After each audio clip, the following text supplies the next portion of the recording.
Assalamualaikum warahmatullahi wabarakatuh. Halo semuanya, perkenalkan nama saya Sastrowadana. Di kesempatan kali ini saya akan membuat video yang diperuntukkan sebagai ujian akhir semester untuk mata kuliah Teori Bahasa dan Automata. Nah, pada slide awal di sini ada nama saya Sastrowadana, kemudian NIM 39223500043, mata kuliah Teori Bahasa dan Automata dengan dosen pengampu yaitu Ibu Anik Sri Wahyuningsih. Nah, masuk pada materi mengenai teori bahasa dan automata. Teori bahasa dan automata merupakan bagian dari teori komputasi pada ilmu komputer. Beberapa teori komputasi datang dari bahasa dan rekayasa sistem, terutama yang berbasiskan matematika. Dalam hal ini, penekanannya adalah pada pemecahan masalah. Kemudian, teori bahasa merupakan suatu gagasan mendasar dalam komputasi yang menjadi tools untuk mengenali persoalan. Gagasan dasar tersebut dimodel dengan suatu simbol-simbol yang merepresentasikan juga suatu fungsi dari komputer digital. Teori bahasa pada awalnya lebih diarahkan untuk mengenali suatu tata bahasa dan dapat mendefinisikan spesifikasi formal dari tata bahasa tersebut, sehingga pada akhirnya dapat didefinisikan langkah-langkah algoritmik dalam pemrosesan tata bahasa. Selanjutnya ada finite state automata ataupun FSA. Finite state automata FSA adalah model matematika yang dapat menerima input dan mengeluarkan output yang memiliki state yang berhingga banyaknya dan dapat berpindah dari satu state ke state lainnya berdasarkan input dan fungsi transisi. Dari jenisnya yaitu finite state automata FSA terdapat mesin bahasa yang berarti dia dapat mengenali, menerima, dan menolak yang terdapat pada mesin FSA. Jenis DFA Deterministic Finite Automata dan NFA Non-Deterministic Finite Automata. FSA beroutput berbeda dengan jenis FSA sebelumnya, DFA dan NFA. Pada jenis ini tidak terdapat state menerima dan menolak, memiliki fungsi dan himpunan output. Kemudian, finite state automata merupakan mesin automata dari bahasa reguler. Suatu finite state automata memiliki state yang banyaknya berhingga dan dapat berpindah dari satu state ke state yang lain. Secara formal, finite state automata dinyatakan oleh 5 tupel, yaitu ada 5 logo, Q, sigma, kemudian ada logo fungsi transisi, S, dan F. Untuk Q itu adalah himpunan state, sigma diartikan himpunan simbol input, kemudian ada simbol fungsi transisi, S sebagai state awal, dan F sebagai state akhir. Selanjutnya, masuk pada pembahasan Deterministic Finite Automata atau DFA. Deterministic Finite Automata merupakan bagian dari FSA. Deterministic Finite Automata maksudnya dari suatu state ada tepat satu state berikutnya untuk setiap simbol masukan yang diterima. Nah, untuk contoh gambarnya ada pada bagian bawahnya Q0 dengan output B menuju Q1. Namun Q0 mempunyai output juga A menuju kembali ke Q0. Kemudian Q1 memiliki output A kembali ke Q1 dan output B ke Q2. Q2 sebagai state akhir memiliki output B menuju Q2 kembali dan output A menuju Q0. Konfigurasi deterministic finite automata di atas secara formal dinyatakan sebagai berikut. Untuk key atau state-nya itu ada Q0, Q1, dan Q2, di mana elemen key adalah jumlah state pada FSA tersebut. Kemudian ada sigma. Sigma itu outputnya yaitu ada A dan B, di mana jumlah simbol input yang terdapat pada FSA di atas adalah A dan B. Kemudian ada S, state awal, adalah Q0, kemudian F, ada Q2 sebagai state akhir atau state final. Sedangkan untuk fungsi transisinya adalah sebagai berikut. Q0 yang berinputkan A menuju Q0, Q0 yang berinputkan B menuju Q1, Q1 yang berinputkan A menuju Q1, Q1 berinputkan B menuju Q2, Q2 berinputkan A menuju Q0, dan Q2 berinputkan B menuju Q2 kembali. Selanjutnya ada non-deterministic finite automata atau lebih sering disebut dengan NFA. Non-deterministic finite automata merupakan bagian dari FSA juga. Namun, maksudnya dari suatu state bisa terdapat 0 atau 1 atau lebih busur keluar transisi berlabel simbol input yang sama. NDFA dapat diwakili oleh 5 tupel. Yang pertama itu key, sigma, kemudian fungsi transisi, Q0, dan F.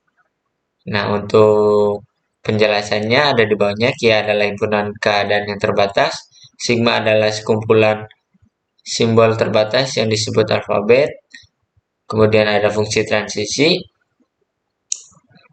Q0 adalah keadaan awal atau state awal, dan F adalah himpunan keadaan akhir. Jadi F itu sebagai state akhir. Representasi grafis dari NDFA yaitu titik-titik tersebut melambangkan negara bagian. Busur yang diberi label dengan alfabet masukkan menunjukkan transisi. Keadaan awal dilambangkan dengan satu busur masuk yang kosong. Kemudian keadaan akhir ditunjukkan dengan lingkaran ganda. Nah, untuk gambarnya ada pada bagian bawah. Ada state awal yaitu A, kemudian ada state B, dan kemudian ada state akhir yang berupa lingkaran ganda. Selanjutnya, ekuivalensi antar DFA.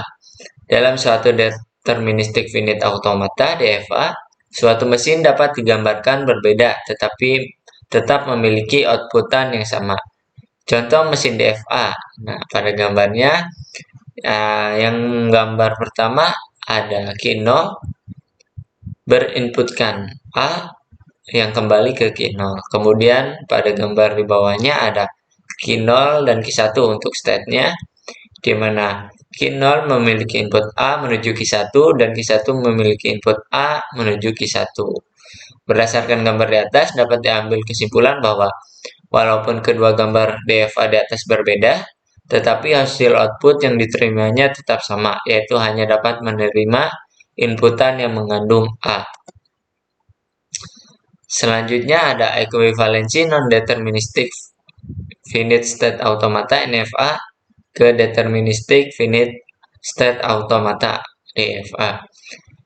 Ekuivalen artinya sama. Pada pembahasan materi ini artinya dapat menerima string yang sama baik itu menggunakan mesin non-deterministic finite automata NFA maupun deterministic finite automata DFA.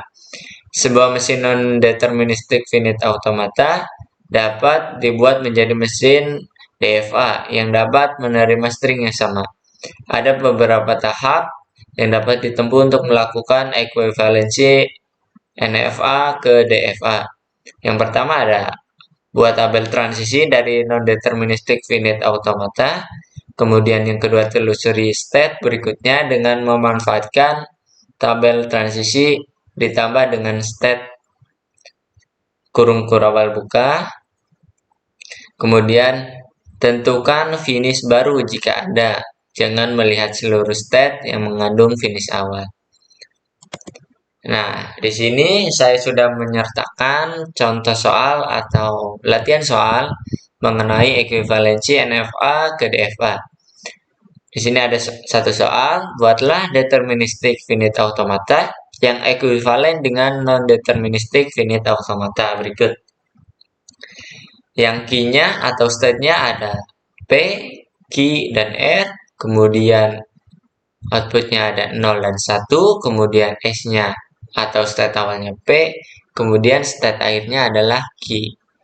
Fungsi transisinya sebagai berikut. PQR di mana fungsi transisi P 0 berada pada state key, 1 berada pada state kurung kurawal. Key 0 berada di state QR, 1 berada di state R. Kemudian R 0 berada di state P, dan kemudian 1 berada di state kurung kurawal QR. Nah, untuk jawabannya ada pada gambar satunya, di mana fungsi awal seperti fungsi transisi awal seperti pada gambar di sampingnya. Kemudian di sini ada fungsi transisi setelah penambahan state dari data awal. Nah, untuk penambahan state-nya itu kita ada dua, yaitu kurung kurawal yang berisikan QR dan kurung kurawal yang tidak berisikan apa-apa. Di mana kurung kurawal QR itu 0 ya pada kurung kurawal QR, dan satunya juga pada kurung kurawal QR. Kemudian untuk state kurung kurawal yang tidak berisi, 0-nya berada pada key dan satunya berada pada kurung kurawal. Nah, untuk gambar DFA-nya ada pada di bawahnya. Jadi, state awalnya P, di mana P memiliki output 0 menuju key dan 1 menuju kurung kurawal. Kemudian key memiliki state output 1 menuju R, dan key memiliki output 0 menuju kurung kurawal yang berisikan key R.